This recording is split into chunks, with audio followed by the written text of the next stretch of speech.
Hey all, welcome back to my channel. So Nandini little ರುಚಿಯಲ್ಸ್. ಎಲ್ಲರೂ ಹೇಗಿದ್ದೀರಾ? ನಾನು ಸೂಪರ್ ಆಗಿದ್ದೇನೆ. ಇದು ಒಂದು ಸಂಡೇ ಮಾರ್ನಿಂಗ್, ಅದೇ ಇರಲಿಲ್ಲ. ಆ್ಯಂಡ್ ಇವತ್ತು ನಾನು ಸ್ವಲ್ಪ ಶಾಪಿಂಗ್ಗೆ ಅಂತ ಚಿಕ್ಕಪೇಟೆ ಹೋಗ್ತಾ ಇದ್ದೀನಿ.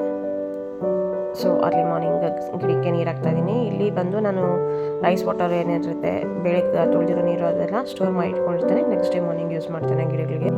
ಈ ವಾಟರ್ನ ಯೂಸ್ ಮಾಡೋದ್ರಿಂದ ಗಿಡದಲ್ಲಿ ಗ್ರೋತ್ ಇರುತ್ತೆ ಅಂತ ಕೇಳಿದ್ದೆ. ಸೊ ಯೂಸ್ ಮಾಡಿದೆ ಆ್ಯಂಡ್ ನಾನು ಅಬ್ಸರ್ವ್ ಮಾಡಿದ್ದೀನಿ, ಗ್ರೋತ್ ಚೆನ್ನಾಗೇ ಇರುತ್ತೆ ಗಿಡಗಳಲ್ಲಿ.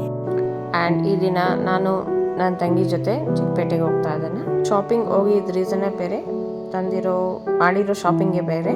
ಸಮ್ಟೈಮ್ಸ್ ಇಟ್ ಹ್ಯಾಪನ್ಸ್ ಅಲ್ಲ, ಒಪ್ಕೊತೀರಾ ನೀವು? ಕಮೆಂಟ್ ಮಾಡಿ ತಿಳಿಸಿ. ಬಟ್ ವೇಸ್ಟ್ ಏನು ಮಾಡಿಲ್ಲ. ಆಲ್ಮೋಸ್ಟ್ ನಾನು ತಗೋಬೇಕು ಅಂತ ಅನ್ಕೊತಾ ಇದ್ದಿದ್ದೆ, ಸಡನ್ನಾಗಿ ಶಾಪ್ ಕಾಣಿಸ್ತು, ತಗೊಂಡೆ.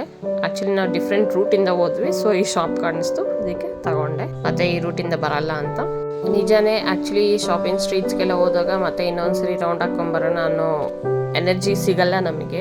ಸೊ ಫಸ್ಟ್ ಹೋಗ್ತಾ ಇದ್ದಾಗ ಏನು ಓಕೆ ವರ್ತ್ ಅನಿಸುತ್ತೋ ಅದನ್ನು ಪಿಕ್ ಮಾಡ್ಕೊಳೋದು ಬೆಸ್ಟ್. ಇಲ್ಲ ಅಂತ ಹೇಳಿದ್ರೆ ಇನ್ನೊಮ್ಮೆ ತಗೋಬೇಕು, ಇನ್ನೊಮ್ಮೆ ಬರಬೇಕಾಗುತ್ತೆ. ಆ್ಯಕ್ಚುಲಿ ಹಂಗಾಗುತ್ತೆ.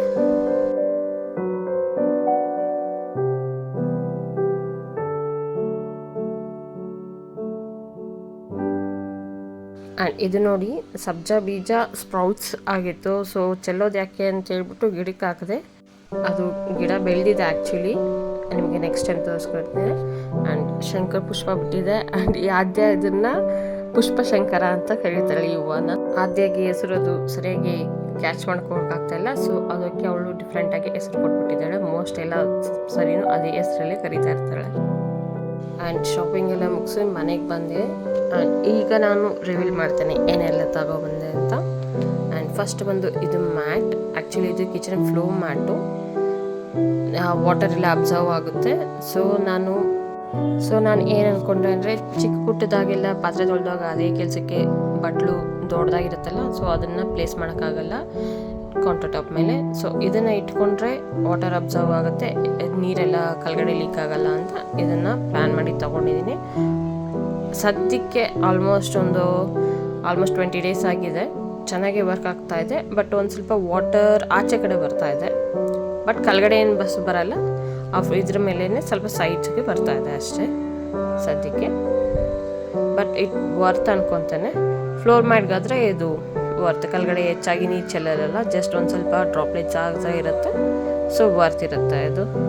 ಆ್ಯಂಡ್ ಇದು ಆಲ್ಮೋಸ್ಟ್ ಜಸ್ಟ್ ಒಂದು 100 ರೂಪೀಸ್ ಕೊಟ್ಟು ತೊಗೊಂಡಿದ್ದು, ವರ್ತ್ ಫಾರ್ ಪ್ರೈಸ್ ಅನಿಸುತ್ತೆ. ಆ್ಯಂಡ್ ನಾನು ಕಲರ್ನ ಪ್ಲೇನ್ ಯಾವುದನ್ನ ಒಂದು ಸಿಂಗಲ್ ಕಲರ್ ಇರೋದು ನೋಡೋಣ ಅಂತ ಎಷ್ಟು ಹುಡುಕಿದ್ರೂ ಸಿಗಲೇ ಇಲ್ಲ. ಎಲ್ಲ ಮಲ್ಟಿ ಕಲರ್ಸ ಇತ್ತು. ಕೊನೆಗೂ ಇದೊಂದು ಸ್ವಲ್ಪ ವೇವ್ ಥರ ಚೆನ್ನಾಗಿತ್ತು ಕಲರ್ಸಲ್ಲಿ. ಸೊ ಇದನ್ನೇ ತಗೊಂಡೆ.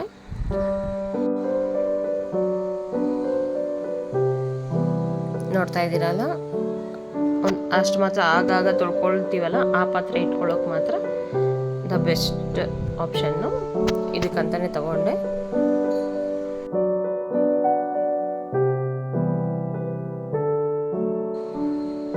ಇಲ್ಲಿ ನೋಡಿ, ಕೆಳಗಡೆ ಯಾವುದೇ ಒಂದು ಸ್ವಲ್ಪನೂ ವಾಟರ್ ಕೆಳಗಡೆಗೆ ಲೀಕ್ ಆಗಿಲ್ಲ. ಎಲ್ಲ ಈ ಸ್ಪಾಂಜಲ್ಲೇ ಅಬ್ಸರ್ವ್ ಆಗಿದೆ.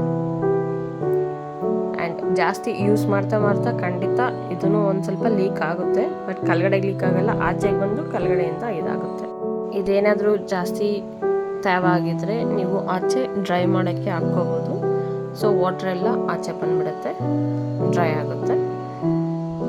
ಆ್ಯಂಡ್ ಇಲ್ಲಿ ನಾನು ಡಿನ್ನರ್ಗೆ ಅಂತ ಜಸ್ಟ್ ಲೈಟಾಗಿರಲಿ ಅಂತ ಜೀರಾ ರೈಸ್ ಮಾಡ್ಕೊತಾ ಇದ್ದೇನೆ. ಈ ಜೀರಾ ರೈಸ್ ಬಂದು actually powder, home made powder ಇರುತ್ತೆ ಜೀರಾ ರೈಸ್, ಅದನ್ನು ಆಗಿ ಪ್ರಿಪೇರ್ ಮಾಡ್ತಾ ಇದ್ದೀನಿ. ಇದಕ್ಕೆ ಜಸ್ಟ್ ಆನಿಯನ್ನು, ಶುಂಠಿ ಆ್ಯಂಡ್ ಕೊಬ್ಬರಿ ಇದ್ದರೆ ಸಾಕು.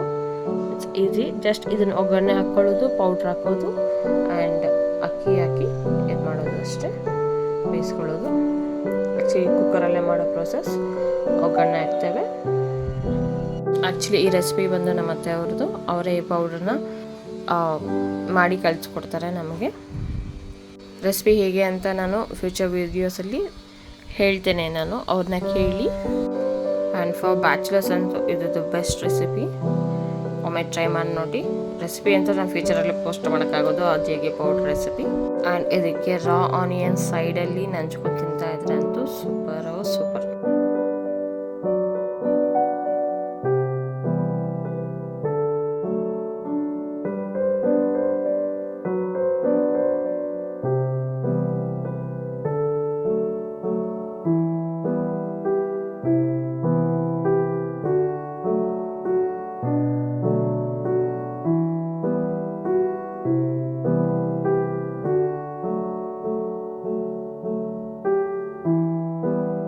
ಆ್ಯಂಡ್ ಕುಕ್ಕರ್ ಮುಚ್ಚಳ ಕ್ಲೋಸ್ ಮಾಡೋಕ್ಕೂ ಮುಂಚೆ ಒಂದು ಸ್ವಲ್ಪ ಉಪ್ಪು ಖಾರ ಚೆಕ್ ಮಾಡ್ಕೋಬೇಕಿದೆ. ಆ್ಯಂಡ್ ಕೊತ್ತಂಬರಿ ಈಗ ಬೇಕು ಹಾಕ್ಕೋಬೋದು, ಇಲ್ಲ ಅಂತ ಹೇಳಿದ್ರೆ ಕುಕ್ಕರ್ ವಿಷಲ್ ಆದಮೇಲೆ ತಣ್ಣಗಾದ್ಮೇಲೆ ಮಿಕ್ಸ್ ಮಾಡೋವಾಗೂ ಹಾಕ್ಕೋಬೋದು. And I prefer after whistle ತೆಗೆದಾದ್ಮೇಲೆ ಕಟ್ ಮಾಡಿರೋ ಕೊತ್ತಂಬರಿ ಹಾಕಿ ಮಿಕ್ಸ್ ಮಾಡ್ತಾನೆ. ಆ್ಯಂಡ್ ಒಂದು ಸ್ವಲ್ಪ ತುಪ್ಪ ಹಾಕ್ಕೊಟ್ರೂ ಸೂಪರ್ ಇರುತ್ತೆ. ಜೀರಾ ರೈಸ್ ರೆಡಿಯಾಗಿದೆ. ಈಗ ಮಿಕ್ಸ್ ಮಾಡ್ಕೊಳ್ಳುವಾಗ ಆ್ಯಸ್ ಐ ಟು ತುಪ್ಪ ಒಂದು ಸ್ವಲ್ಪ ಮತ್ತು ಕೊತ್ತಂಬರಿ ಹಾಕಿರ್ತಾನೆ. ನನ್ನ ಪ್ಲೇಟ್ ಸರ್ವ್ ಆಗಿದೆ. ಆನಿಯನ್ಸ್ ಇಲ್ಲ, ಆ್ಯಕ್ಚುಲಿ ಈಗ ಇಟ್ಕೊಂಡಿಲ್ಲ ನಾನು, ಜಸ್ಟ್ ಒಂದು ಗ್ಲಿಮ್ಸ್ ತಗೊಳ್ಳೋಣ ಅಂತ ತಗೊಳ್ತಾ ಇದ್ದಾನೆ. And back to my next purchase. ಇದು ಬಂದು ಕಿಚನ್ ಮ್ಯಾಟು. ಇದನ್ನು ನಾನು ಆ್ಯಕ್ಚುಲಿ ತುಂಬ ದಿನದಿಂದ ತಗೋಬೇಕು ಅಂತಿದ್ದೆ, ಹುಡುಕ್ತಾ ಇದ್ದೆ. ಆಲ್ಮೋಸ್ಟ್ ಕ್ಲಾತ್ ಇರೋದು ಸಿಗ್ತಾಯಿತ್ತು. ಕ್ಲಾತ್ ಇರೋದಿದ್ದರೆ ಜಾರುತ್ತೆ ಅಂತ ನಾನು ಅವಾಯ್ಡ್ ಮಾಡ್ತಾ ಇದ್ದೆ. ಫೈನಲಿ ಕೆಳಗಡೆ ಗ್ರಿಪ್ ಇರೋವಂಥ ಒಂದು ಮ್ಯಾಟ್ ಸಿಕ್ಕಿದೆ. ಆ್ಯಕ್ಚುಲಿ ಇದು ಆಲ್ಮೋಸ್ಟ್ ಒಂದು 400+ ಆಯ್ತು ಅನ್ಕೊತಾನೆ ಮ್ಯಾಟು. ಬಟ್ ಎಷ್ಟು ಚೆನ್ನಾಗಿದೆ ಅಂತ ಹೇಳಿದ್ರೆ ಅದರ ಮೇಲೆ ನಿಂತರೆ ಕಾಲಂತೂ ತುಂಬಾ ರಿಲೀಫ್ ಆಗ್ತಾ ಇದೆ ಅನ್ನೋ ಫೀಲಿಂಗ್ ಬರುತ್ತೆ. ನೋಡಿ, ಇಲ್ಲಿ ನಾನು ತೋರಿಸ್ತಾ ಇದ್ದೇನೆ ಆ್ಯಕ್ಚುಲಿ ನಡೆದು ಲೈಕ್ ಸ್ಕಿಪ್ ಆಗುತ್ತಾ ಇಲ್ಲ ಅಂತ. ನೋ ಸ್ಕಿಪ್ ಎಲ್ಲ ಆಗ್ತಾ ಇಲ್ಲ, ಗ್ರಿಪ್ ಇರುತ್ತೆ ಕೆಳಗಡೆ. ಸೊ ಆ್ಯಂಡ್ ಇದ್ರ ಮೇಲೆ ಡಸ್ಟು ಇಲ್ಲ ಬೇಬಸ್ ಏನಾದರೂ ಬಿದ್ದರೆ ಈಸಿಯಾಗಿ ಪರ್ಕೆಯಲ್ಲಿ ಕ್ಲೀನಾಗಿ ಗುಡಿಸ್ಕೋಬೋದು. ನೆಕ್ಸ್ಟ್ ಪರ್ಚೇಸ್ ಬಂದು ಫ್ಲೋ ಮ್ಯಾಟ್ ಇದೆ. ಆ್ಯಕ್ಚುಲಿ ಇದು 3 ಸೀಟರ್ ಥರನೂ ಇರುತ್ತೆ. ಸೋಫಾ ಮುಂದೆನೂ ಹಾಕೋಬೋದು, ಇಲ್ಲ ಕೆಳಗಡೆ ಊಟ ತಿಂತಿರಲ್ಲ ಆಗ ಫ್ಲೋ ಮ್ಯಾಟ್ ಥರನೂ ಯೂಸ್ ಮಾಡ್ಕೋಬೋದು, ಎರಡಕ್ಕೂ ಆಗುತ್ತೆ. ಬಟ್ ಆ್ಯಕ್ಚುಲಿ ನಾನು ಇದನ್ನು ತಗೊಳ್ಳಬೇಕು ಅಂತ ಏನಿರಲಿಲ್ಲ, ಕಾಣಿಸ್ತು, ಕಲರು ಚೆನ್ನಾಗಿತ್ತು, ನನ್ನ ಮನೆಗೆ ಮ್ಯಾಚ್ ಆಗುತ್ತೆ ಅಂತ ತಗೊಂಡೆ. ಆ್ಯಂಡ್ ಬೇಕು ಅಂದರೆ ನಾವು ಯಾರನ್ನ ಬಂದಾಗ ಇಲ್ಲ ನಾವೇ ಕೂತ್ಕೊಂಡು ಊಟ ಮಾಡ್ತಾ ಇದ್ದಾಗ ಕೆಳಗಡೆ ಆಗೋಗ್ಬೇಕಾದ್ರೆ ಹಾಕ್ಕೋಬೋದು ಅಂತ ತಗೊಂಡೆ.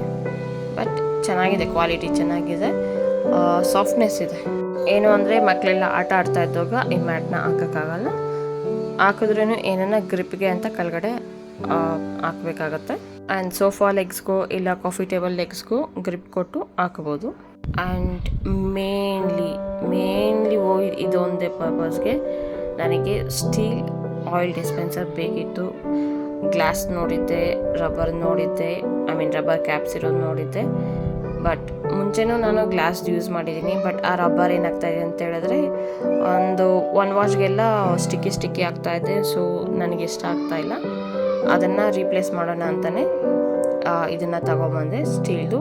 ಆ್ಯಂಡ್ ಇದೂ ಚೆನ್ನಾಗಿದೆ. ಏನು ಅಂದರೆ ಆಯಿಲ್ ಪೋರ್ ಮಾಡಿದಾಗ ಒಂದು ಸ್ವಲ್ಪ ಲೀಕೇಜ್ ಇರುತ್ತಲ್ಲ, ಅದು ಪ್ರತಿ ಸರಿನೂ ಕ್ಲೀನ್ ಮಾಡ್ಕೊತಾ ಇರಬೇಕಾಗತ್ತೆ. ಆ್ಯಂಡ್ ಇಲ್ಲಿ ನಾನು ಯಾವುದೇ ಸ್ಟೀಲ್ ಐಟಮ್ ತಂದಾಗ ಹೊಸದಾಗಿ ಸ್ಟಿಕ್ಕರ್ಸ್ ಹಾಕಿರ್ತಾರಲ್ಲ, ಸೊ ಅದನ್ನು ರಿಮೂವ್ ಮಾಡೋಕ್ಕೆ ಈ ಥರ ಬಿಸಿ ಮಾಡ್ತೇನೆ ವೆಸಲ್ನ.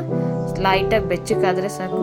ಸೊ ಗಮ್ ಲೂಸ್ ಆಗುತ್ತಲ್ಲ, ಅದನ್ನು ಒಂದು ಶಾರ್ಪ್ ಆಬ್ಜೆಕ್ಟಲ್ಲಿ ಸುಮ್ಮನೆ ಹಿಂಗಂದರೆ ಸಾಕು, ಬಂದ್ಬಿಡುತ್ತೆ. ಇದನ್ನು ನಾನು ಎಲ್ಲ ಸ್ಟೀಲ್ ಐಟಮ್ಸ್ಗೂ ಯೂಸ್ ಮಾಡ್ತೇನೆ. ಪ್ಲಾಸ್ಟಿಕ್ ಯೂಸ್ ಮಾಡೋಕ್ಕಾಗಲ್ಲ ಅದನ್ನು.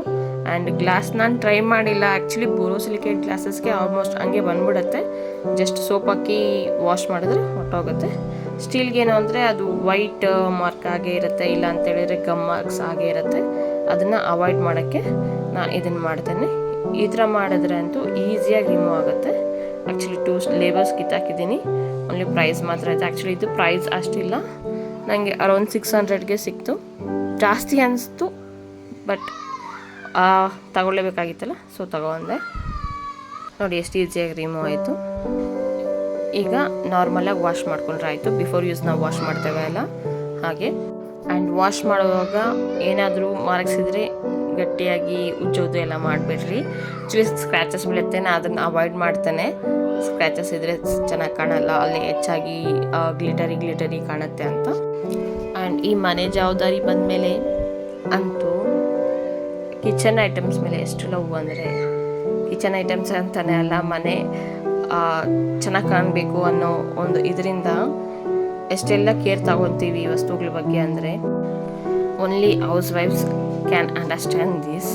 ಮುಂಚೆ ಅಮ್ಮಂದ್ರೆ ಎಲ್ಲ ಅಮ್ಮ ಹೇಳ್ತಾ ಇದ್ರು ಅದು ತಗೋಬೇಕು ಇದು ತಗೋಬೇಕು, ಅದು ಚೆನ್ನಾಗಿರುತ್ತೆ ಇದು ಚೆನ್ನಾಗಿರುತ್ತೆ, ಇದೆಂತ ಇದು ಅಮ್ಮ ಹಿಂಗೆಲ್ಲ ಇಷ್ಟೆಲ್ಲ ನೋಡ್ತಾರೆ ಮನೆ ವಸ್ತುಗಳಿಗೆ ಅಂತೆಲ್ಲ ಅನ್ಕೊತಾ ಇದ್ರೆ. ಆದರೆ ಈಗ ಅರ್ಥ ಆಗ್ತಾ ಇದೆ ಹೆಂಗೆ ಚೇಂಜ್ ಆಗುತ್ತೆ ಅಂತ. ಅಫ್ಕೋರ್ಸ್ ಅಲ್ವಾ, ನಾವು ನೋಡೋ ವಸ್ತುಗಳು ಎಲ್ಲ ಚೆನ್ನಾಗಿದ್ರೆ ನಮಗೊಂಥರ ಖುಷಿ ಕೊಡುತ್ತೆ, ನಾನು ಮಾಡಿದ್ದು ಅಂತ ಒಂದು ಸ್ಯಾಟಿಸ್ಫ್ಯಾಕ್ಷನು ಇರುತ್ತೆ. ಸದ್ಯಕ್ಕೆ ಇಷ್ಟೇ ಪರ್ಚೇಸ್ ಮಾಡಿದ್ದು, ನನ್ನ ತಂಗಿ ಇನ್ನೂ ಪರ್ಚೇಸ್ ಮಾಡಿದ್ಲು. ಫ್ಯೂಚರ್ ವ್ಲಾಗ್ಸಲ್ಲಿ ಅದೇನಾದರೂ ನನ್ನ ಕಣ್ಮುಂದೆ ಕಾಣಿಸಿದ್ರೆ ಆಗ ಅಪ್ಡೇಟ್ ಕೊಡ್ತೇನೆ ನಿಮಗೆ. ಆ್ಯಂಡ್ ನಮ್ಮ ಹೆಣ್ಮಕ್ಳಿಗೆ ಶಾಪಿಂಗ್ ಅಂದರೆ ಏನೋ ಖುಷಿ. ಆ ಖುಷಿ ಇಲ್ಲಿಂದ ಬರುತ್ತೋ ಗೊತ್ತಿಲ್ಲ. ಶಾಪಿಂಗ್ ಮನೆಗೆ ಬೇಕಾಗಿರೋ ವಸ್ತುವನ್ನು ಆಗಿರ್ಬೋದು, ಇಲ್ಲ ನಮಗೆ ಬೇಕಾಗಿರೋ ವಸ್ತುವನ್ನು ಆಗಿರ್ಬೋದು, ಒಟ್ಟಿನಲ್ಲಿ ಶಾಪಿಂಗ್ ಮಾಡಬೇಕಿದೆ. ಆ್ಯಂಡ್ ಶಾಪಿಂಗ್ ಹೋದ್ಮೇಲೆ ತಿನ್ನೋದಂತೂ ಇದ್ದೇ ಇರುತ್ತೆ. ನಿಮ್ಮಲ್ಲಿ ಎಷ್ಟು ಜನ ರಿಲೇಟ್ ಆಗ್ತೀರಾ ಆಚೆ ಹೋದ್ಮೇಲೆ ಏನಾದರೂ ತಿನ್ನಲೇಬೇಕು ಅಂತ ಅನ್ಸೋದು ಯಾರಿಗೆ ಕಮೆಂಟ್ ಮಾಡಿ ತಿಳಿಸ್ಕೊಡಿ. ನಾನು ಅದ್ರಲ್ಲಿ ಒಬ್ಬರು. ಸಮಥಿಂಗ್ ಏನಾದರೂ ಸ್ಪೈಸಿ ಇಲ್ಲ ಡೆಸರ್ಟ್ ತಿನ್ನಲೇಬೇಕಿದೆ ನನಗೆ. ಯಾರು ಈ ಕ್ಯಾಟಗರಿಗೆ ಸೇರ್ತೀರೋ ಖಂಡಿತ ಲೈಕ್ ಮಾಡಿ, ನನಗೂ ಗೊತ್ತಾಗುತ್ತೆ ಎಷ್ಟು ಜನ ಇದ್ದಾರೆ ಅಂತ. ಇಲ್ಲ ಕಮೆಂಟ್ ಮಾಡಿ ತಿಳಿಸ್ಕೊಡಿ. ಆ್ಯಂಡ್ ಇದಾಗಿರುತ್ತೆ ಇವತ್ತಿನ ಪುಟ್ಟ ವ್ಲಾಗ್. ಪ್ಲೀಸ್ ಡೂ ಸಬ್ಸ್ಕ್ರೈಬ್ ನಿಮಗೆ ಈ ಕಂಟೆಂಟ್ ಇಷ್ಟ ಆಗಿದ್ದರೆ. ಆ್ಯಂಡ್ ಫ್ಯೂಚರಲ್ಲಿ ಇದೇ ರೀತಿಯಾದ ಹೋಮ್ ರಿಲೇಟೆಡ್ ಕಂಟೆಂಟ್ಸ್ ಕೊಡ್ತಾನೆ ಇರ್ತೀನಿ.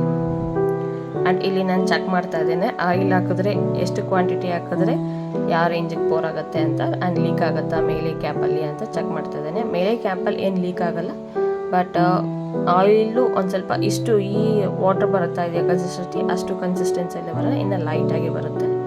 ಡೆನ್ಸಿಟಿ ಜಾಸ್ತಿ ಇರುತ್ತಲ್ಲ ಆಬ್ವಿಯಸ್ಲಿ ಆಯಿಲ್ದು. So and please consider subscribing. I hope ನಿಮ್ಮೆಲ್ಲರಿಗೂ ನನ್ನ ಕಂಟೆಂಟ್ ಇಷ್ಟ ಆಗ್ತಾ ಇದೆ ಅಂತ. ನೈಟ್ಗೆ ಅಂತ ಬೆಂಡೆಕಾಯಿ ಗೊಜ್ಜು ಮಾಡೋಣ ಅಂತ ಬೆಂಡೆಕಾಯಿನ ಫ್ರೈ ಮಾಡ್ಕೊತಾ ಇದ್ದೀನಿ.